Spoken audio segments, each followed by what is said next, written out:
Hola amigos y amigas de mi amigo Freud.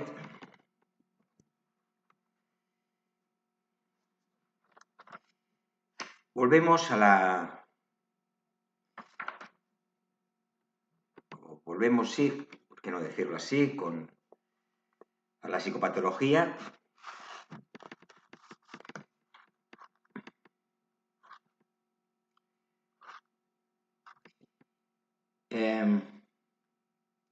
Las referencias bibliográficas que aportamos en el vídeo de hoy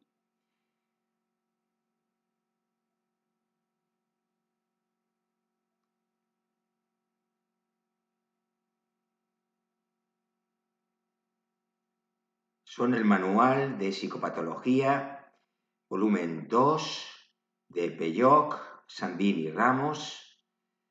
Se trata de una edición revisada.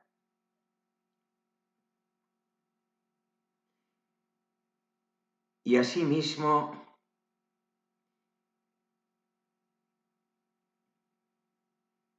también existe, os hacemos saber, un manual de psicopatología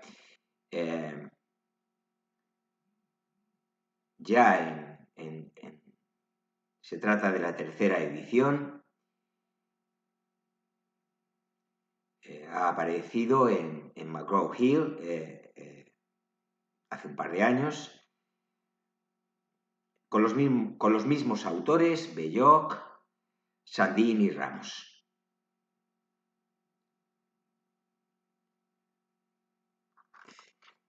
Bien,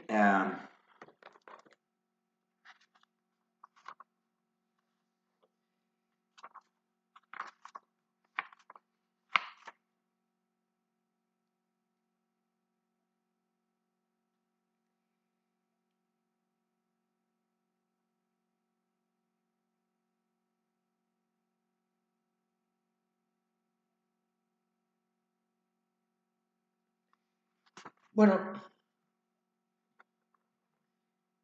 pues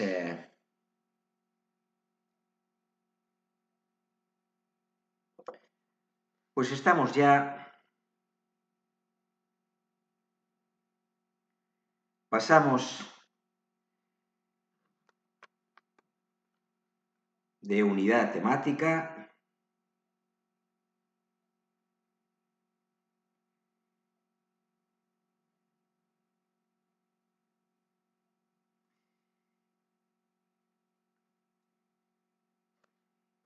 nos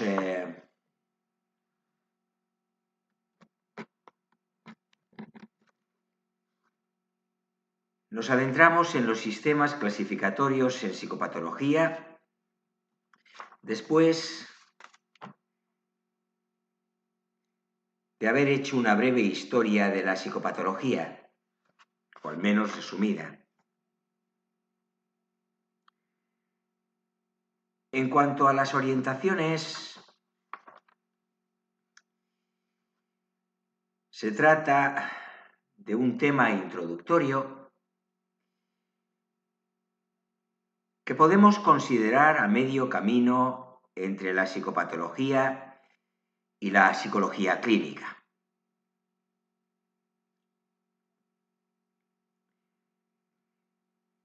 Los contenidos de esta serie de vídeos sobre sistemas clasificatorios en psicopatología nos permitirán introducirnos y seguir el proceso de las primeras clasificaciones en psicopatología hasta los actuales sistemas nosológicos, que constituyen el contenido más importante de esta unidad temática.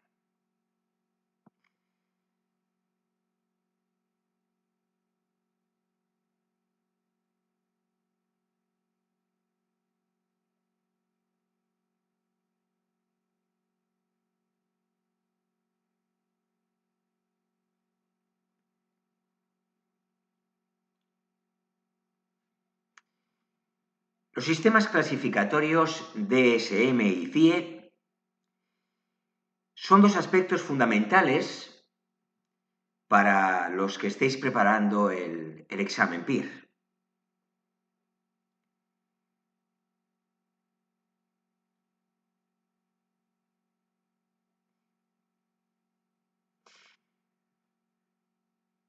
Conocer su estructura, características y evolución histórica es clave para entender la organización de las principales categorías diagnósticas,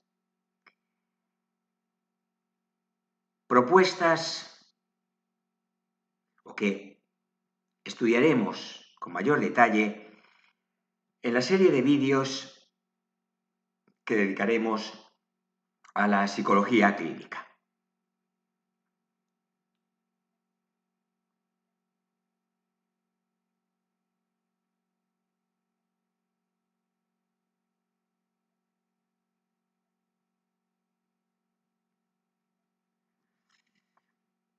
Hablemos de los aspectos esenciales de la unidad temática.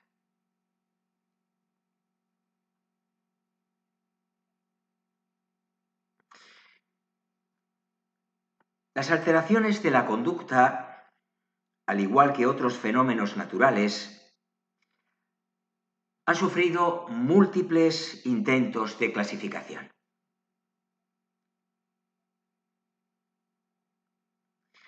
Podemos utilizar distintos criterios a la hora de construir las clasificaciones de los trastornos mentales.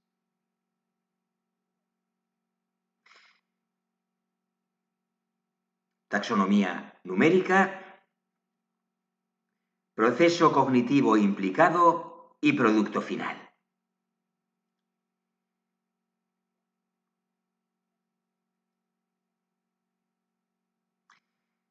Encontrándonos que los sistemas DSM y CIE son ejemplos de clasificaciones prototípicas y politéticas. Más adelante explicaremos qué queremos decir cuando usamos estos términos.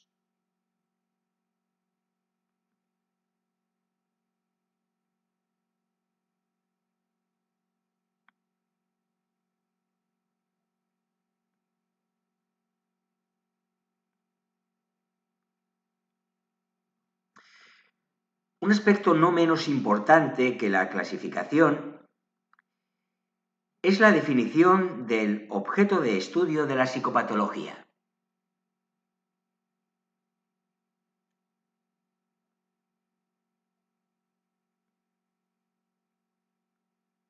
Los criterios que se utilizan para conseguir este objetivo, el estadístico, el consensual, el algedónico y el biológico, van a depender del modelo utilizado para intentar comprender los trastornos mentales.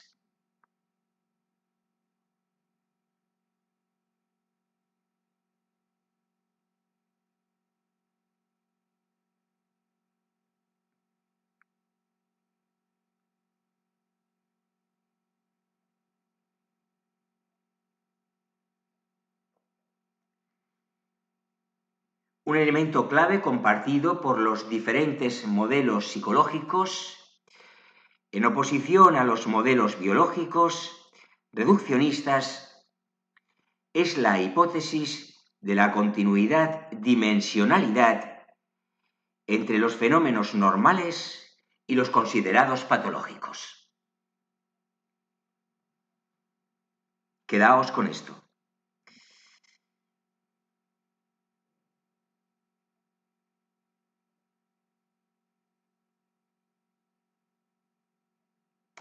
Los sistemas de clasificación actuales, DSM-4 en su texto revisado y CIE 10,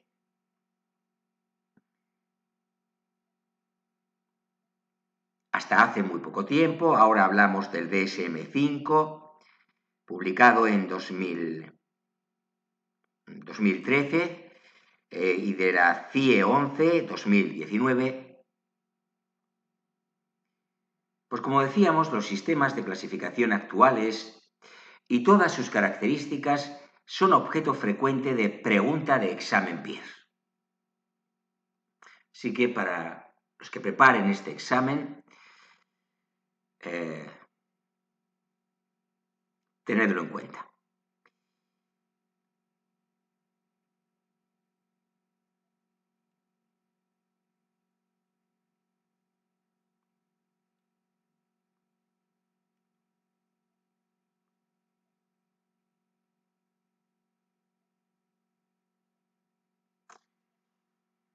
De las distintas revisiones, especial mención y atención, nuevamente si nos enfocamos en el examen PIR,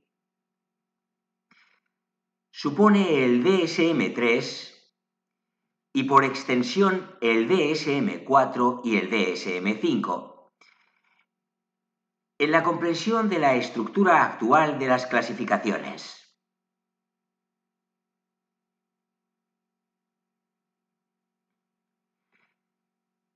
Introducción del sistema jerárquico multiaxial y de los criterios operativos en la definición de todas las categorías propuestas.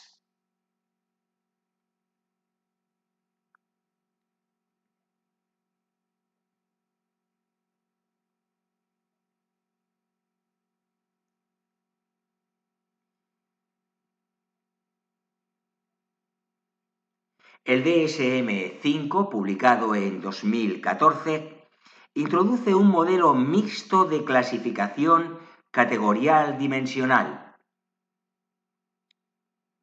lo cual en sí mismo ya supone cierto cambio de paradigma respecto a las ediciones previas.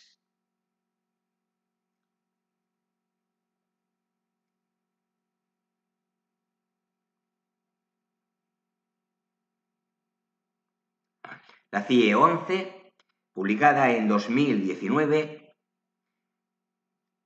se presentó en este año con el objetivo de entrar en vigor en el presente, el que está concluyendo 2022. El capítulo dedicado a los trastornos mentales es el 6 y pasa de 10 a 20 secciones de trastornos.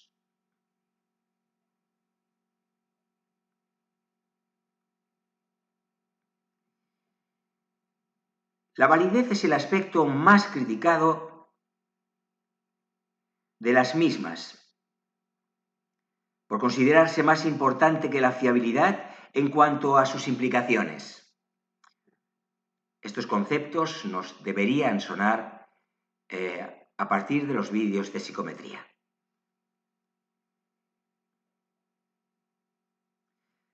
Carson, en 1991, por poner un ejemplo, afirma que más importante que la fiabilidad diagnóstica es la estrategia seguida en la construcción del sistema clasificatorio. Lo importante de la estrategia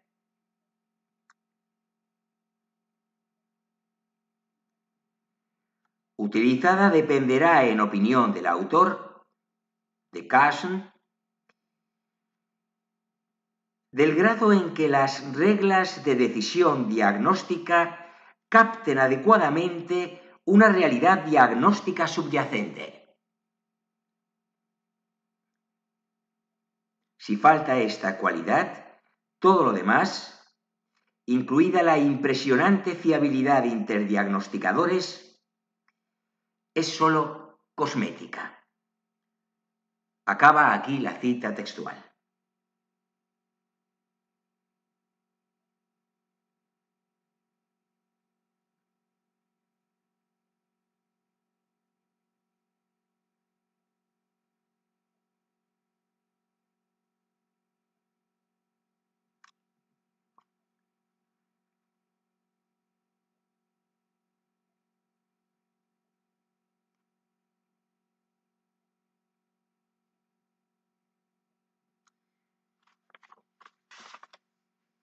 Fruto de estas críticas surgen con fuerza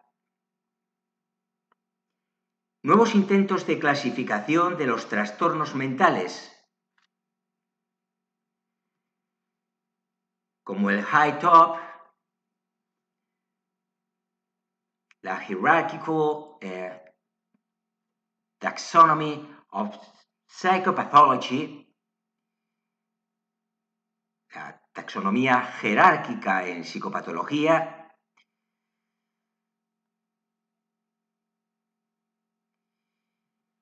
que es fruto del trabajo de Kotov y colaboradores en 2017. Y la RDoC, Research Domain Criteria, fruto del trabajo de Cathcart en 2014.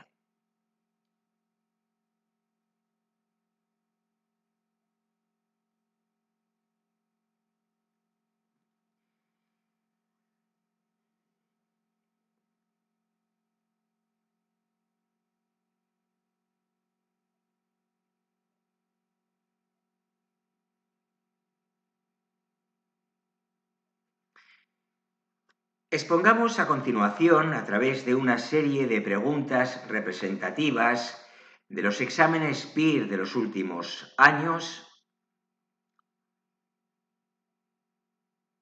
un rango amplio de convocatorias, los últimos 20 años, algunos contenidos fundamentales o algunos puntos a los que debemos prestar un especial interés cuando hablamos de sistemas clasificatorios en psicopatología. Sobre todo, insisto, si somos candidatos a una plaza de psicólogo interno residente.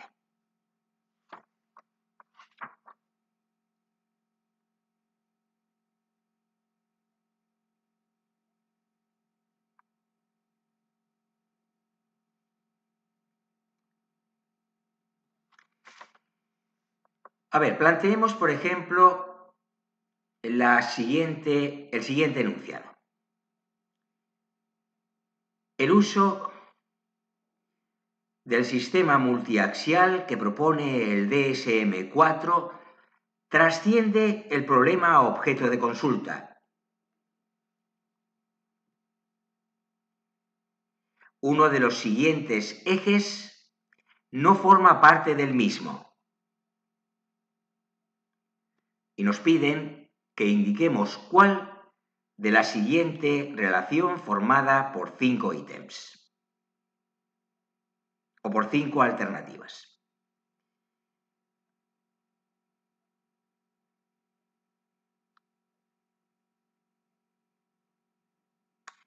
1.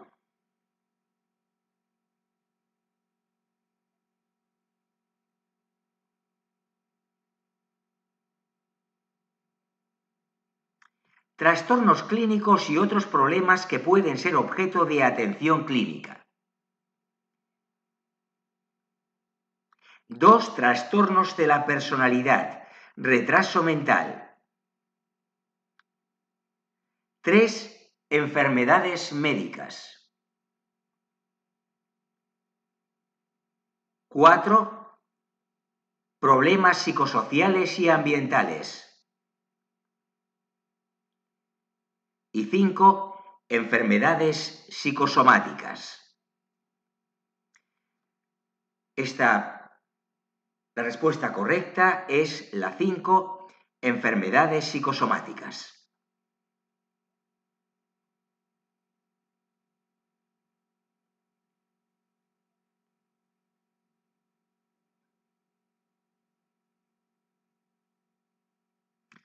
Este eje no forma parte del sistema multiaxial que propone el DSM-4.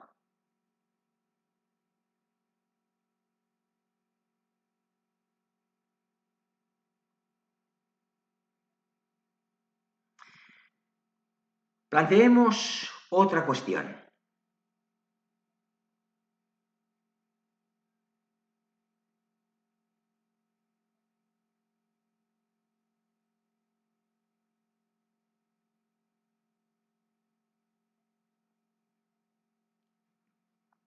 ¿Cuál es el criterio que determina la anormalidad basándose en una desviación de la distribución normal?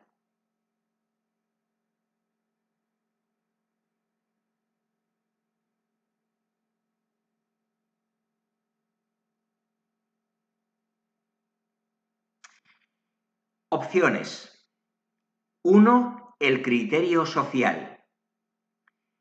2. El criterio subjetivo. 3. El criterio estadístico. 4. El criterio biológico.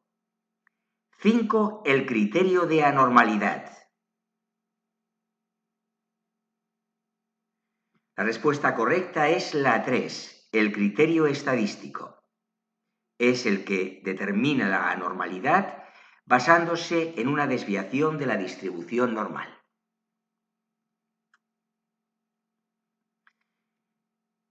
Dos cuestiones más serán planteadas. Pasamos a la siguiente. Los trastornos de la personalidad se diagnostican de acuerdo a la clasificación multiaxial del Manual Diagnóstico y Estadístico de los Trastornos Mentales, DSM-4, su texto revisado, año 2000, en 5 opciones nuevamente.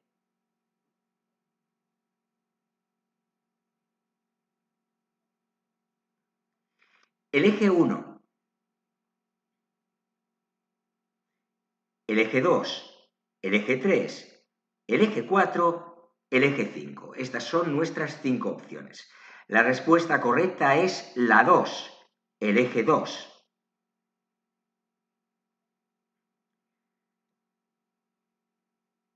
Por lo tanto, los trastornos de la personalidad se diagnostican de acuerdo a la clasificación multiaxial del Manual Diagnóstico y Estadístico de los Trastornos Mentales, DSM-4, TR 2000, en el eje 2.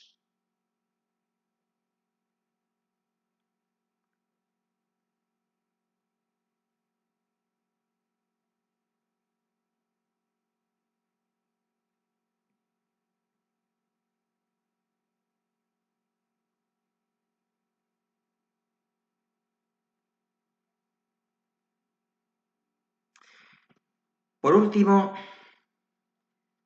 la siguiente cuestión.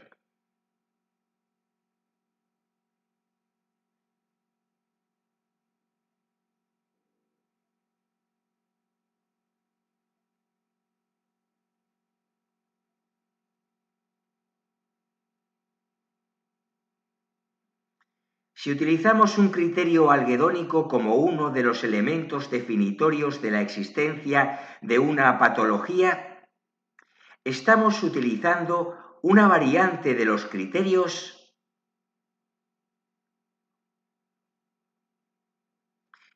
cuatro opciones: estadísticos, biológicos, psicoanalíticos, subjetivos. La respuesta correcta es la 4, subjetivos.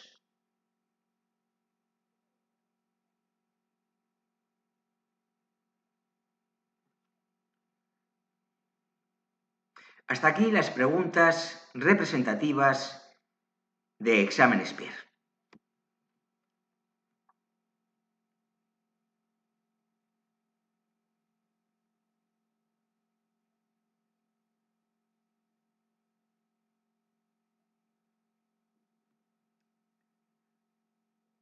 Por lo tanto, un criterio algedónico es un criterio subjetivo.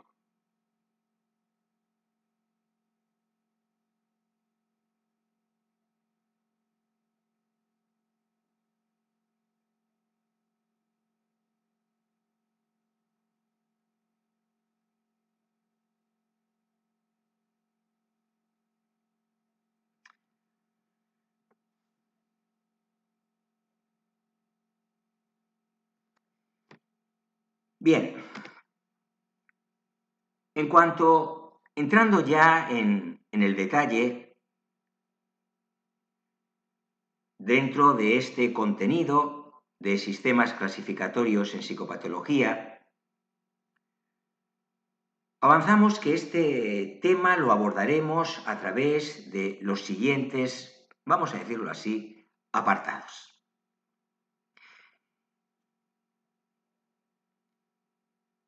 En primer lugar, haremos una breve introducción al tema. En segundo lugar, nos referiremos a los tipos de clasificación.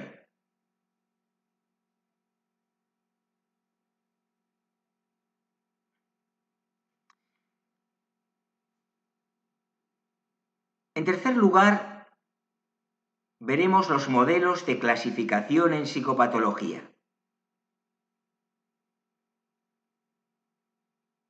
Dentro de estos modelos de clasificación, hablaremos de los criterios de anormalidad en psicopatología y de los principales modelos en psicopatología.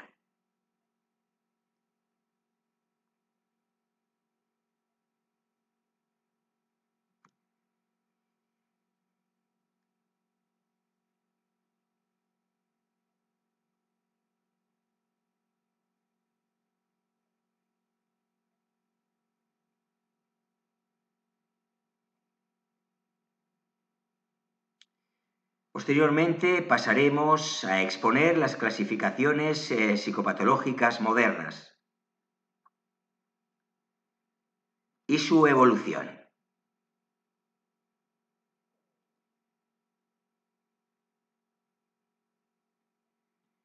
Hablaremos de la CIE-10 versus DSM-4 texto revisado. Pasaremos a la evaluación multiaxial. Abordaremos el DSM-5 y por último la CIE-11, dentro de clasificaciones psicopatológicas modernas de este apartado.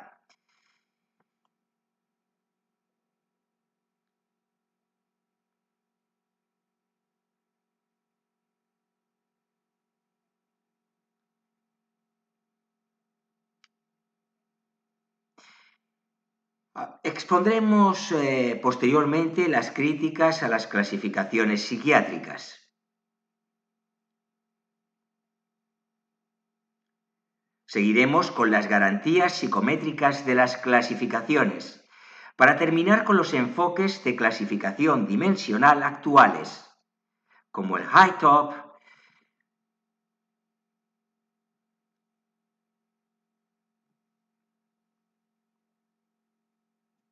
y los REDOC.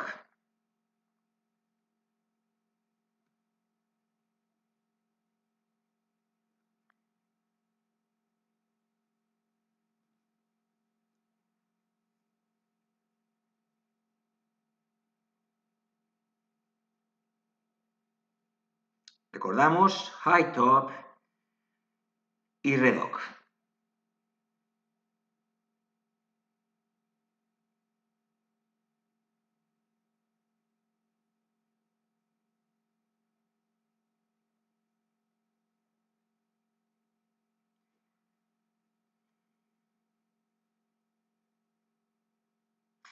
Pasemos ya sin más dilación a la introducción.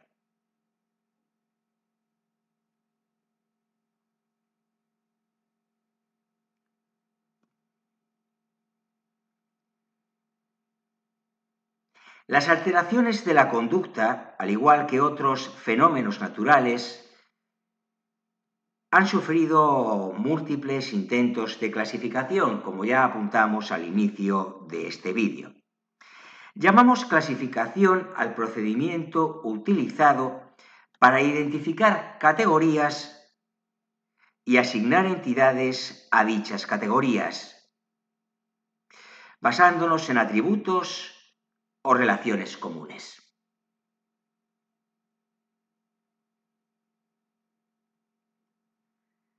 el proceso de asignación de atributos clínicos o de sujetos que los manifiestan a una de esas categorías recibe en medicina y psicopatología el nombre de diagnóstico.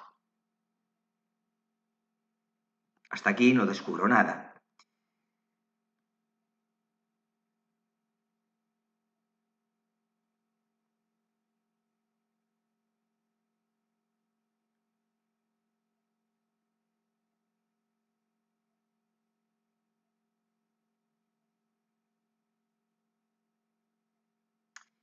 Se habla de nosología cuando las entidades a clasificar son enfermedades o trastornos.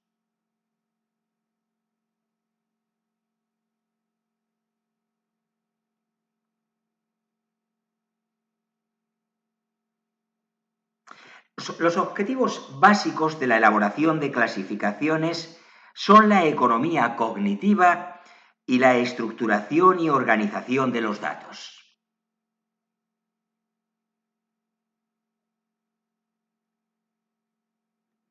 La construcción de clasificaciones en psicopatología se basa en el supuesto de que existe un determinado número de covariantes que se comparten.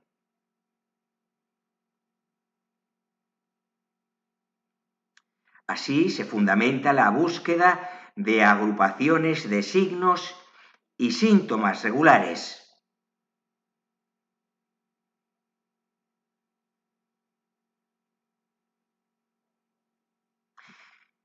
Millen, en 1987, atribuye la concomitancia en el tiempo de atributos y características clínicas diversas a dos tipos de factores.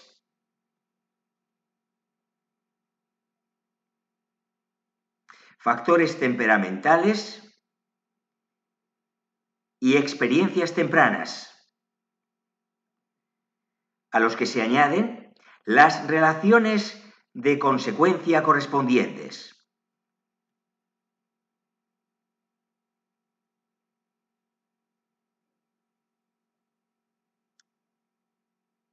Los conjuntos de síntomas observables que resultan de la confluencia de estos factores constituyen, en opinión del citado autor, lo que denominamos síndromes clínicos.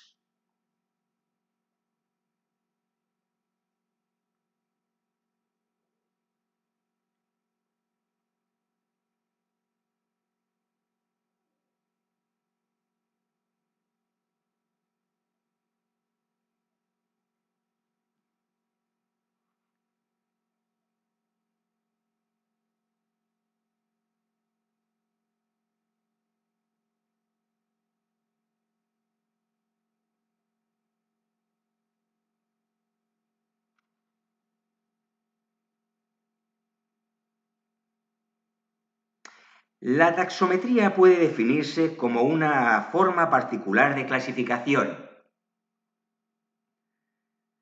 en donde en base a características similares se ordenan las categorías naturales. Así nos lo enseña o nos lo expone Belloc hace breve tiempo, en una publicación de 2020.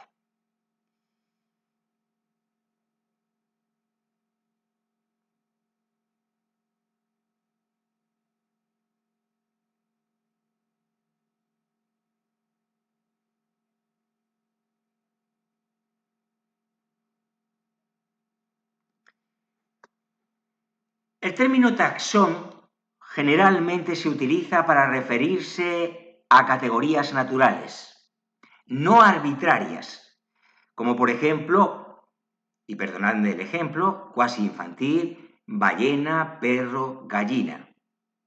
Valgan estos ejemplos.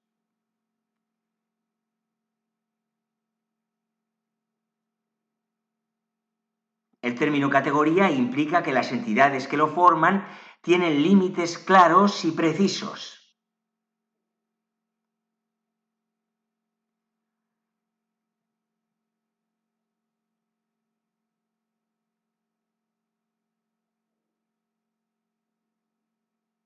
implica un proceso dicotómico. ¿Se es o no se es una gallina? Por seguir con los ejemplos. Y en este sentido coincide con el término taxón.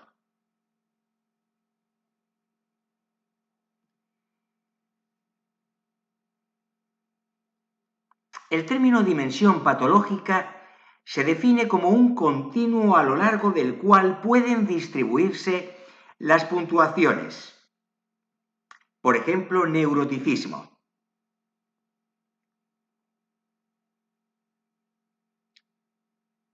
Creo haber dicho dimensión psicológica. Si he dicho patológica, perdón. Nos hemos referido a dimensión psicológica. Se define como el continuo que acabamos de exponer, a lo largo del cual pueden distribuirse las puntuaciones.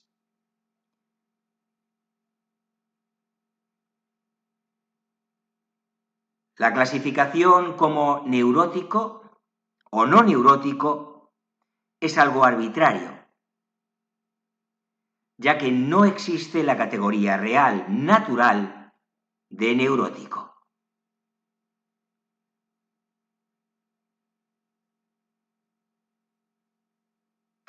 La taxometría permite identificar la naturaleza de las entidades diagnósticas.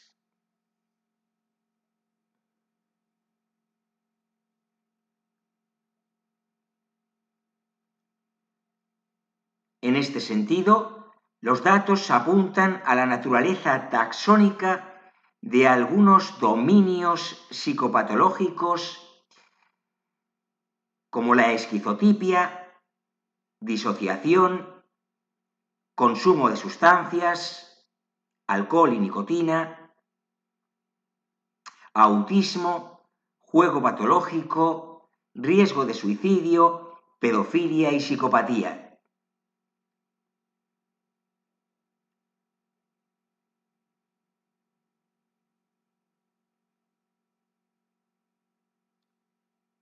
Seguimos siguiendo a Belloc. Entre los dominios no taxónicos o dimensionales estarían los trastornos alimentarios, de ansiedad, depresión y trastornos de la personalidad. En resumen, los datos apuntan que los trastornos pueden ser de naturaleza axónica o categorial.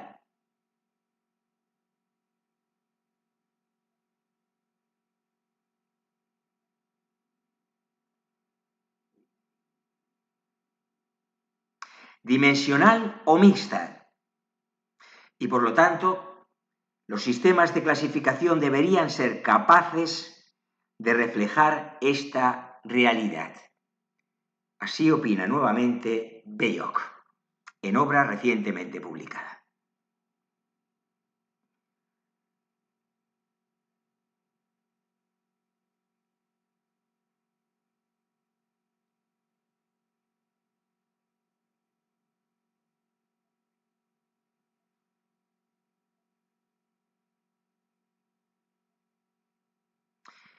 Pasemos a los tipos de clasificación. Se pueden clasificar de la siguiente manera, siguiendo en este caso a Lemos. Clasificación que aparece en una obra de 2008.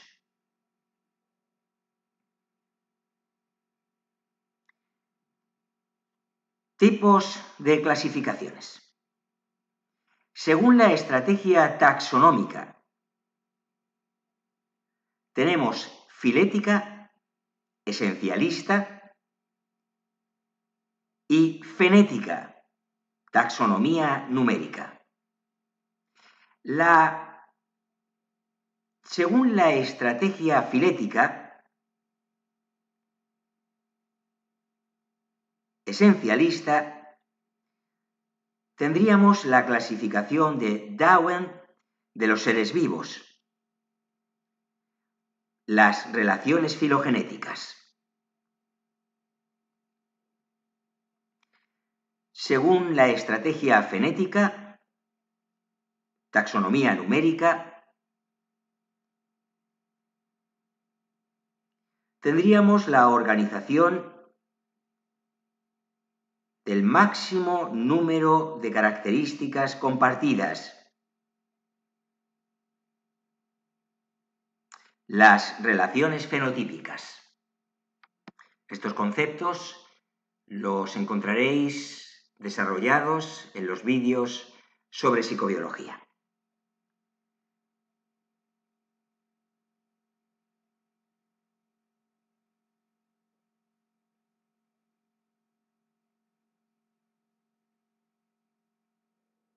Organización por el máximo número de características compartidas. Esta es la taxonomía numérica. Como ejemplo poníamos las relaciones fenotípicas. Según el proceso cognitivo implicado, tenemos las clasificaciones empíricas y las inferenciales. Las primeras se limitan estrictamente a los hechos observables. Las segundas, las inferenciales, van más allá de lo inmediatamente observable, ya que se apoyan en inferencias.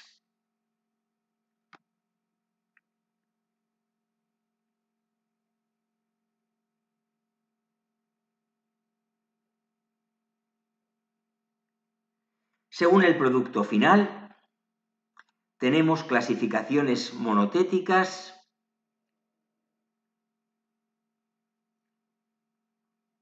clásicas y politéticas prototípicas.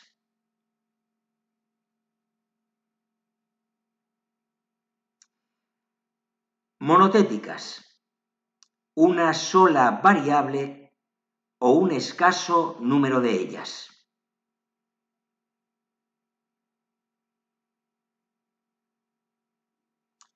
Clásica, categorías discretas y homogéneas.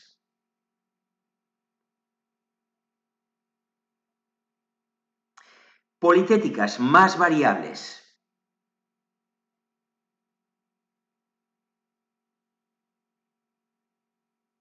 Prototípicas, conjunto de características más comunes o prototípicas.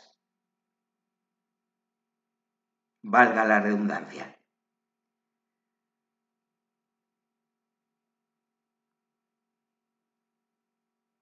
El DSM y la CIE son clasificaciones prototípicas y politéticas, como ya anunciamos al comienzo de este vídeo, cuando expusimos un esquema preliminar.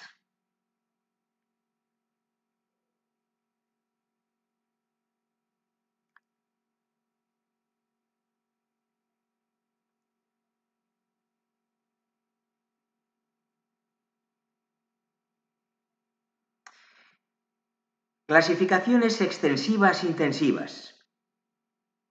Son extensivas las definiciones de una categoría que se hacen enumerando todos los miembros de la clase en cuestión.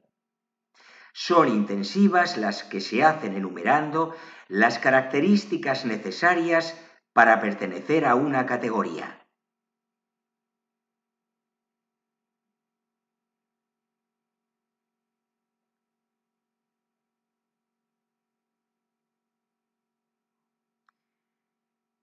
Y hasta aquí, amigos y amigas, el vídeo de hoy con el que continuamos los contenidos de psicopatología.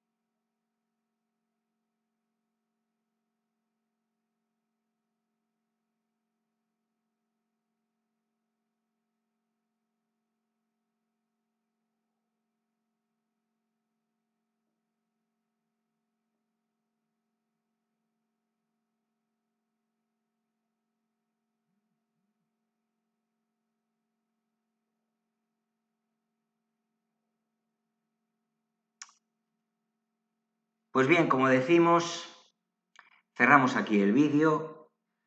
Continuaremos en el próximo vídeo exponiendo las estrategias filéticas o fenéticas según la estrategia taxonómica, hablando de los tipos de clasificaciones, las clasificaciones monotéticas politéticas, las clásicas prototípicas. Bueno, empíricas inferenciales.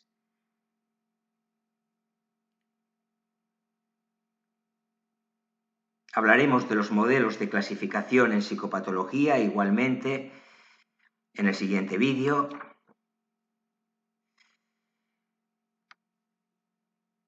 Y en este momento ya no me queda más que animaros a suscribiros al canal si no lo habéis hecho ya. Recordad, es importante para que mi amigo Freud gane presencia en la web.